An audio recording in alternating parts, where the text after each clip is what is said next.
My parents kicked me out at 17 to fund my sister's dreams. Now they beg me back after an inheritance, so I taught them a lesson that they deserved. I was 17 when my sister convinced my parents to kick me out of the house. Yes, you've heard that right, kicked me out.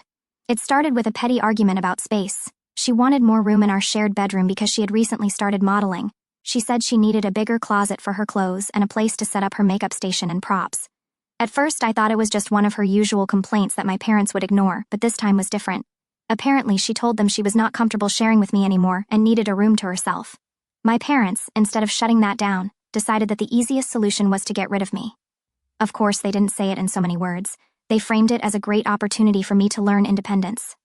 They even tried to make it sound like they were doing me a favor.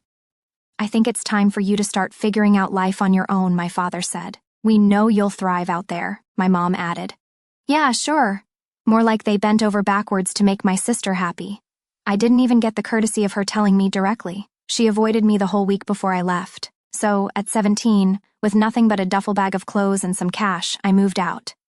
Luckily, my best friend Ethan's family took me in for a while. It wasn't glamorous, but it was better than staying somewhere where I clearly wasn't wanted. I worked odd jobs, went to school during the day, and saved every cent I could.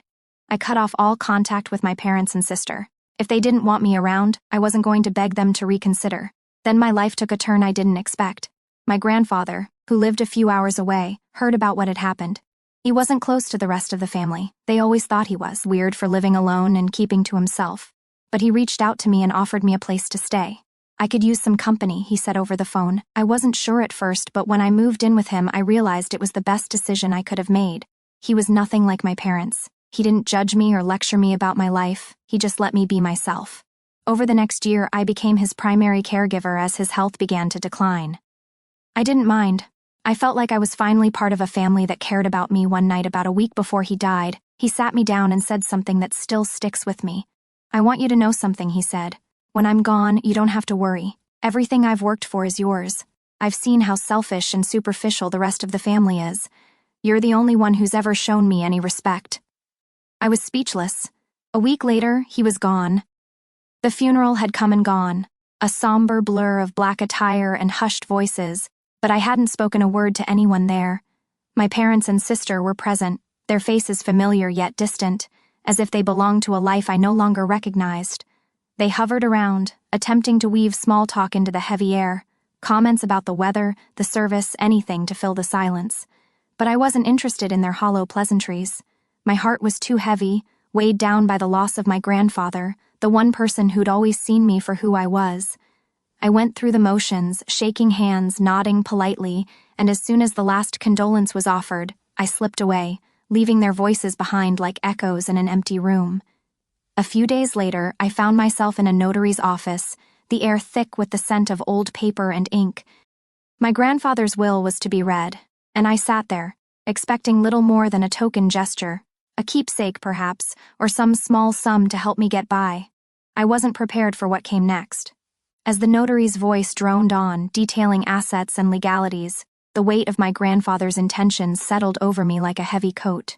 He had left me everything: the house with its creaky porch and faded paint, the cars, including the old pickup he'd driven for decades, his savings carefully tucked away over a lifetime of hard work, his stocks meticulously chosen over years of cautious investment.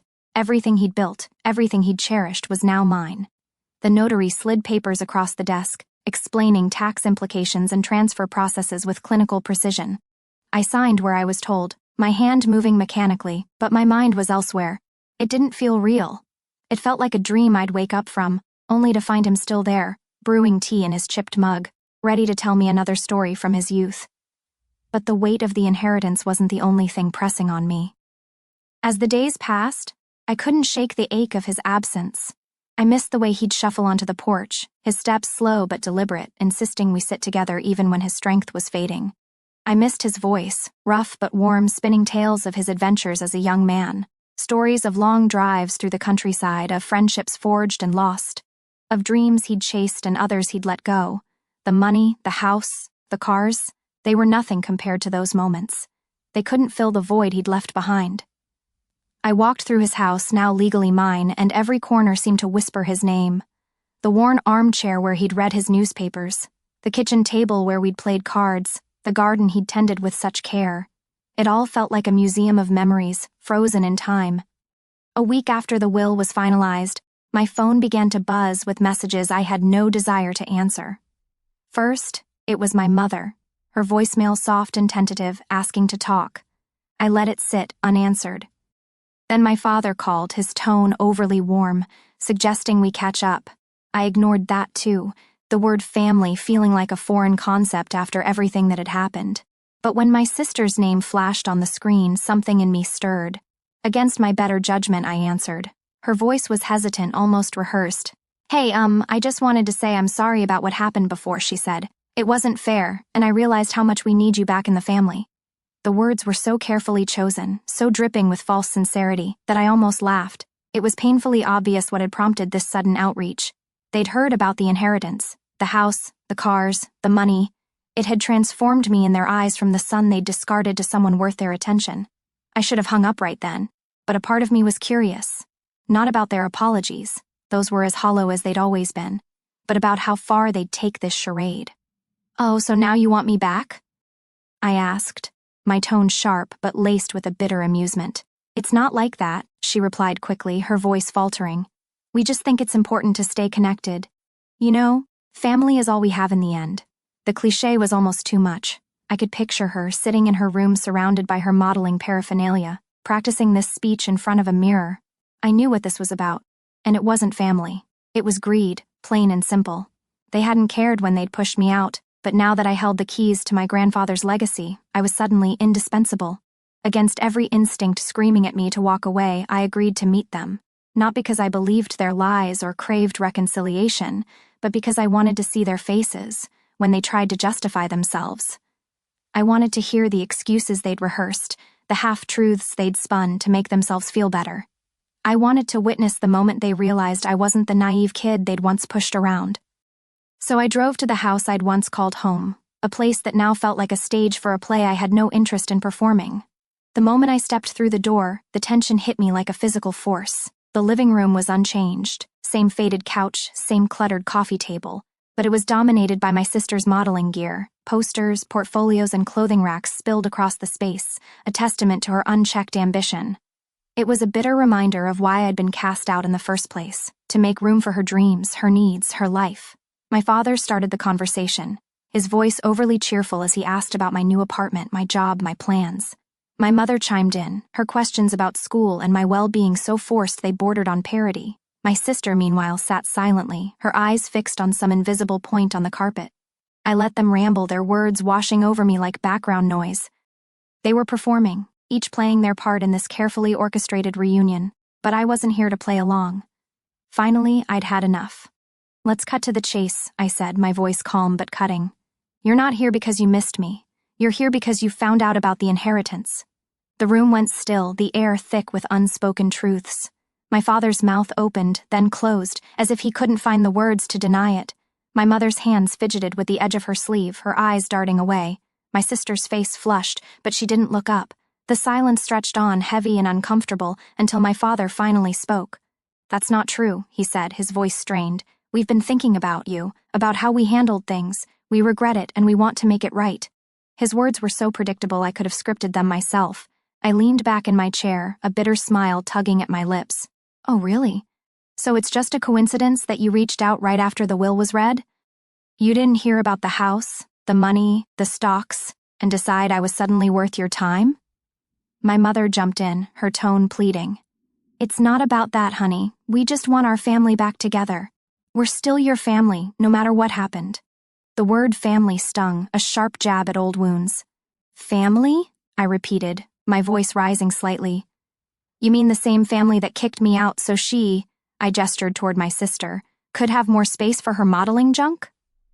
My sister's head snapped up, her eyes flashing with defensiveness. I didn't want them to kick you out, okay? She said, her voice sharp. I just said I needed more room for my stuff. I didn't think they'd actually do it. Her words were meant to absolve her, but they only fueled my anger. Oh, that makes it so much better, I shot back. You didn't ask them to. You just stood by and let it happen. Thanks for the clarification. She crossed her arms, muttering something under her breath, but I didn't care enough to press her. My father leaned forward, his hands clasped as if he could will the conversation back to civility. "Look, let's not dwell on the past," he said. "What's done is done. We're here now, and that's what matters." The audacity of it was almost laughable. "What matters to you," I said, my voice steady but cold, "is that I'm sitting on a fortune and you want a piece of it. Don't pretend this is about love or regret. It's pathetic." The room fell silent again, the weight of my words settling over us like dust. My parents exchanged glances, their expressions a mix of guilt and desperation. My sister shifted uncomfortably, her earlier defensiveness replaced by a sullen resignation. I stood up, my chair scraping against the floor. "I didn't come here to play pretend," I said. "I came to see if you'd have the guts to be honest, but I should have known better. You haven't changed, not one bit." I walked out, leaving their protests behind, the door closing with a finality that felt like the end of something I'd been holding on to for too long. As I drove away, the house shrinking in my rearview mirror, I thought of my grandfather. His legacy wasn't just the money or the property, it was the strength he'd instilled in me, the clarity to see through the lies, and the courage to walk away from a family that had never truly been mine. My mother's voice cracked a little as she said, "We're not asking for anything. We just want to be back in your life." "Right," I said. "So if I told you I'd already donated the inheritance to charity, would you still want me back?" Her face froze. She didn't even have to say anything. The look in her eyes said it all. "I thought so," I said, standing up. "Thanks for the laughs, but I'm done here." As I started to leave, my sister finally spoke up in a voice loud enough to stop me. "Wait, you can't just walk out. We're your family, like it or not." I turned and said, "No, you're not. You made that clear the day you decided I didn't matter. If you want something, you're going to have to figure out how to get it on your own." With that, I walked out the door. But when I got to my car, I saw my father following me. He looked desperate, his hand reaching out as if to grab my arm. "Please," he said, his voice soft. "We're in trouble. Financial trouble. We need your help." Hearing him say that almost stopped me. Almost. I turned and looked at him. "Trouble, is that what this is about?" He sighed heavily, as if carrying the weight of the world. "Things haven't been easy for us. The house, we're behind on the payments. Your sister's career hasn't taken off the way we thought it would. We've had to take out loans, big ones." "So now you're coming to me?" I asked. "After everything, you think I owe you something?" "I'm not saying you owe us anything," he said quickly. "But we're your parents. Families help each other, right? We made mistakes, sure, but we're asking for a chance to make things right." I stared at him for a long time. I couldn't tell if he was sincere or if this was just another act to manipulate me. Probably both. "What happened to all the independence you wanted me to learn?" I said. "Maybe it's your turn to figure it out on your own." "That's not fair," he snapped, his mask slipping for the first time. "We did what we thought was best at the time. We couldn't have predicted this would happen." "You mean, you couldn't predict that I would end up with all of Grandpa's money?" I shot back. "If he had left it to you instead, would you even care that I exist now?" He didn't answer, which told me all I needed to know. "I have nothing more to say," I told him and turned to get in my car. But just as I opened the door, he said something that surprised me. "If you don't help us, we're going to lose the house. Is that what you want? For us to lose everything?" I paused, my hand on the doorknob. Part of me wanted to walk away without another word to let them face the consequences of their actions. But another part of me was conflicted. This wasn't just about them. This was the house I grew up in. As much as I hated them for the way they treated me, it didn't feel good to think about that place being taken away. Still, I wasn't going to hand over the money just because they asked. "I'll think about it," I finally said, not looking at him. I got in the car and drove away, my mind racing. Part of me felt good about standing my ground, but the other part felt guilty. No, not guilty, just conflicted. Later that night, I sat down with the will and everything my grandfather had left me. It was more than enough to pay off their debts and still have plenty left over for me. But was it worth it? Did they deserve it after all they'd done? I thought about my grandfather and what he'd said before he died, how they were selfish and superficial, how I was the only one who showed him respect. Would helping them go against what he wanted, or would I just be taking the high road? Before I could decide, my phone buzzed. A text from my sister. "We need to talk. There's something you don't know." The text from my sister surprised me. "There's something you don't know" could mean anything coming from her. But I wasn't in the mood for games. I didn't reply right away, hoping she'd give up. But 5 minutes later, another message came through. "Please, just meet me. It's important." I stared at the screen, debating whether to ignore her or give her a chance to explain. Finally, curiosity got the better of me, and I texted back, "Fine, Where? We agreed to meet at a diner not far from the house. When I walked in, she was already sitting in a booth in the back, nervously stirring a cup of coffee. She looked up when she saw me, and for the first time in a long time, she actually seemed nervous. Not the usual fake nervousness she used to get sympathy, but genuinely uncomfortable. I sat across from her without saying a word. "Thanks for coming," she said softly. I didn't respond. I just waited for her to speak. She hesitated, then finally said, "Look, I know you're angry with me. You have every right to be. But this isn't about that. It's about Mom and Dad." I raised an eyebrow. "What about them?" She leaned in and lowered her voice. "They're hiding things about the money, about why they're in trouble." I crossed my arms and leaned back in the booth. "Go on." She looked around as if afraid someone might overhear. "That debt they told you about?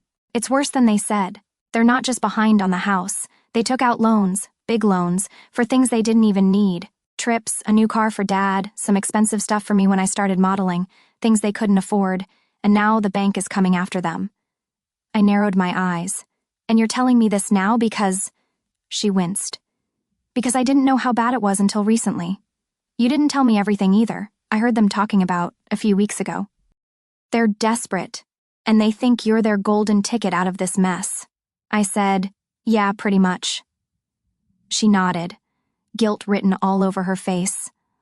I wanted to be angry, but I wasn't surprised. It all made sense. The sudden interest in getting back together, the fake apologies, the guilt trips. They weren't trying to fix things, they were trying to save themselves. "So what do you want from me?" I asked. She looked down at her coffee.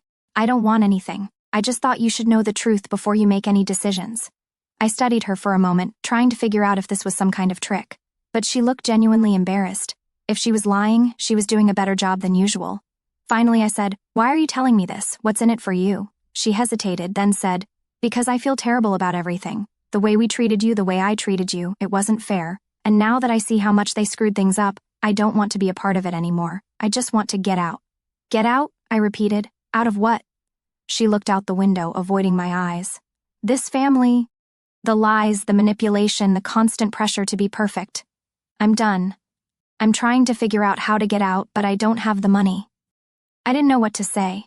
Part of me wanted to call her out for playing the victim, but another part of me believed her. Before I could respond, she looked back at me and said, "You don't owe them anything. If you help them, they'll just keep using you, like they use me. Do what you want, but don't let them drag you down with them."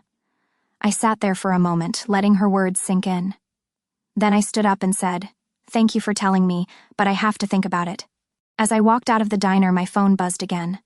This time, it was a text message from my dad. "We need to talk now." The drive to their house felt heavier than usual, like every mile was weighed down by everything I'd just learned. My dad's text didn't say much, just that it was urgent, but I already knew what it was about. They were running out of time, and I was their last hope. When I walked through the door, the tension was thick enough to cut with a knife. My parents were waiting for me in the living room. My sister wasn't there. She must have left before things got ugly. "Thanks for coming," my dad said, trying to sound calm, but his voice was strained. I didn't sit down. "What's so urgent?" My mom began, her hands clenched tightly in her lap. "We've been completely honest with you about our situation." I interrupted her. "Don't. I know about the loans, the vacations, the car, everything." Her face paled, and she looked at my dad, who ran his hand over his face. "So your sister talked," he muttered. "Yes, she told me the truth, which is more than I can say for either of you." My father stood up, his tone hardening. "All right, fine. We screwed up. We're in over our heads, and we need help. But we're still your parents, and we're asking you to do the right thing here." "The right thing?" I said, my voice rising. "You kicked me out of this house without a second thought. You didn't care about me then. Why should I care about you now?" My mom looked like she was going to cry, but I didn't fall for it. "You don't understand," she said. "We had no choice.